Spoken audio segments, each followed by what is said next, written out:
Certificate of practice ஒண்ணுமே இல்லை. ஒரு 10th certificate, mark statement, +2 degree, லா டிகிரி என்னுடைய ஜெராக்ஸ் காப்பியில வச்சு நீங்க 400 டிடி எடுத்து கொடுத்து பார் கவுன்சில் அதை வெரிஃபிகேஷன் பண்ணி அந்த சர்டிபிகேட் கொடுக்கணும். இதுதான் அந்த ரூலுடைய விதி.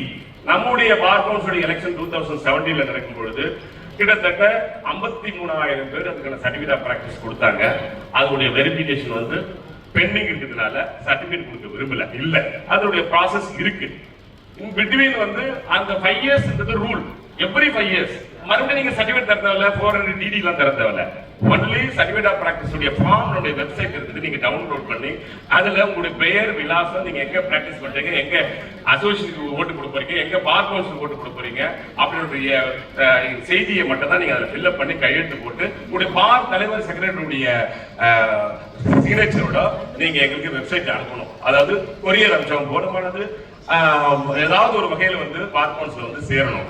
இதுல 5 வக்காலத்து வைக்க சொல்லியிருக்காங்க. வக்காலத்துன்றது நாட் மேண்டேட்டரி.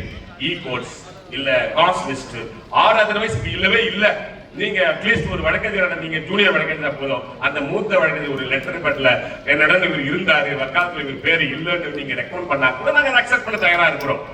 அப்படி இருக்கிற பட்சத்தில் உங்களுக்கு எதிராகவோ உங்களுடைய வெல்ஃபேருக்கு எதிராகவோ பார் கவுன்சில் எந்த நேரத்தில் எந்த முடிவு எடுக்கவே மாட்டோம். இது ஜஸ்ட் ஒரு வெரிஃபிகேஷன் ப்ராசஸ் ஃபேக் அட்வொகேட்ஸ் வீட் அவுட் பண்றதுக்கும் பிராக்டிஸ்ல யார் இருக்காங்க அந்த ஒரு நல்ல எண்ணத்துல தான் பார் கவுன்சில் ஆஃப் இந்தியாவுடைய ரூல் 2015 இன்ட்ரோடியூஸ் பண்ணியிருக்காங்க.